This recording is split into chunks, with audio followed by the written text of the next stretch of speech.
What is cortex? The region between the epidermis and the area which covers the stele, the region from the epidermal part to the stellar part. Like for example, if it is epidermis, here to this area is called as cortex. Okay, in cortex it is made up of parenchymatous tissues. More parenchyma is present. Okay, the immediate layer after epidermis, if we consider it as epidermis, this is the cuticle. The immediate layers below the epidermis are called as hypodermis. Okay, now in hypodermis is parenchymatous normally. In rapidly growing stems, petioles, all that, the hypodermis is made up of sclerenchyma. Okay, for example, in helianthus, examples are very important. In helianthus, sunflower, the hypodermis, it is circular. What is circular here? We are talking in terms of hypodermis, whereas in cucurbita it will be in the form of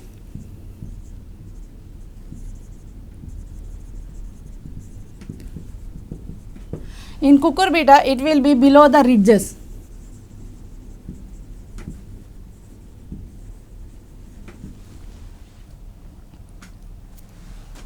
And in monocots it is made up of sclerenchyma.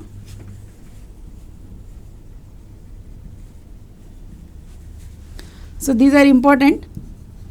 Like cortex is the ground tissue which is starting from the epidermis to which till the outer covering of stellar region. It is made up of mostly parenchyma. The immediate layer below the epidermis is hypodermis, and it is made up of sclerenchyma. In helianthus it is found in a circular pattern. In cucurbita it is below the ridges, and in monocots it is made up of again sclerenchyma. Okay, in the young roots the hypodermis is made up of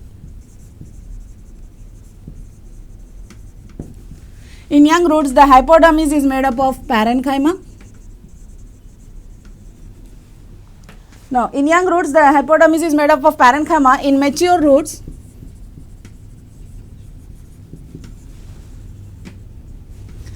the hypodermis is ruptured due to the deposition of suberin in them. This is important. These all will come under your objective points. And now this, as we said, cortex is made up of parenchyma. The parenchyma cells are loosely arranged with intercellular spaces.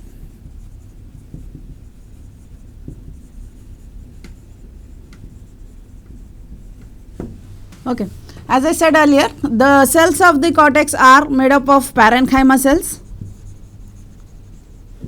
and these cells are having intercellular spaces.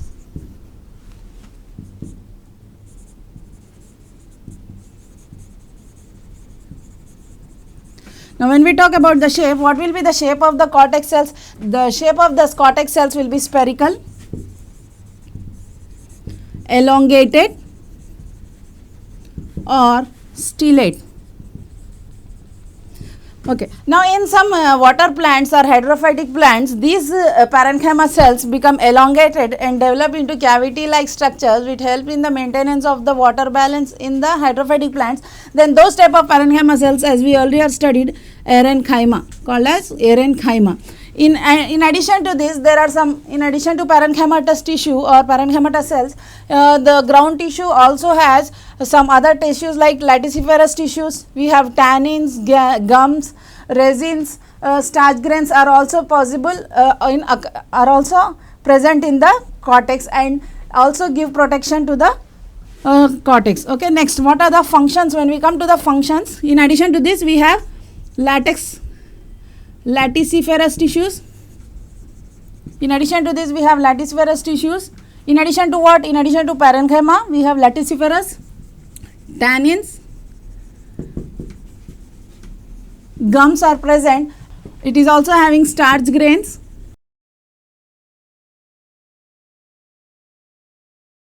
Okay, in cortex, parenchyma cells are in abundance. In some hydrophytic plants, you will see the presence of erenchyma, which helps in maintenance of water balance, as I said earlier. In addition to that, it also has latissiferous, tannins, gums and in starch grains, also starch grains. Now in roots, in all the roots, the cortex is made up of parenchyma cells. Okay, this is about cortex. Next one is, we will talk about functions of cortex. The functions of cortex, under this we can talk about hypodermis. What is hypodermis is helpful for? Hypodermis is helpful for giving tensile and mechanical strength.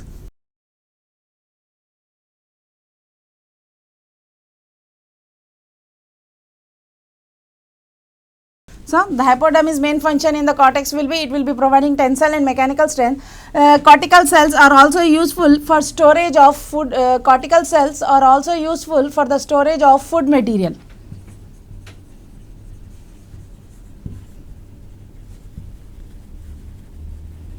Now there are some green chlorophyll tissues or chloroplast, chlorophyll, or there are some chlorenchymatous cells which are also helpful in undergoing photosynthesis.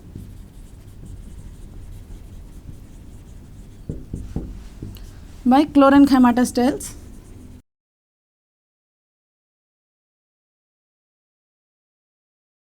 Okay. Now, what is the major use of, why we are studying in detail the cortex is, it is also helpful in the translocation of water and mineral salts.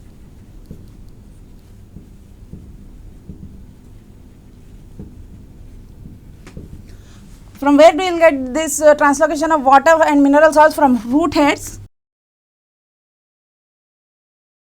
into, from root hairs to xylem. As we all know, the xylem is a water conducting tissue. Okay. Okay. Next, when we come to the study of cortex when we study the cortex with reference to succulent xerophytes,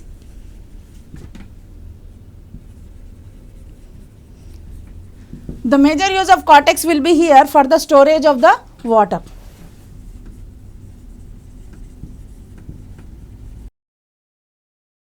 Now, these are the major functions of cortex. Here the first layer of the cortex is hypodermis, gives tensile and mechanical strength to the ground tissue or plant body.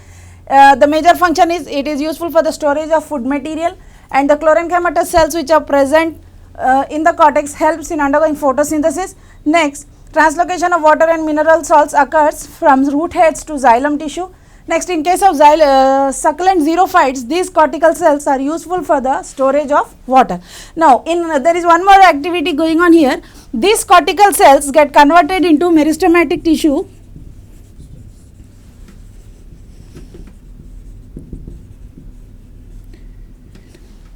Now, in the case of emergency or in case of necessity, these cortical cells changes into meristematic tissue and show the phenomena of repeated cell division when there is a necessity required. Okay, these are the functions of cortex, and this is about cortex. Next.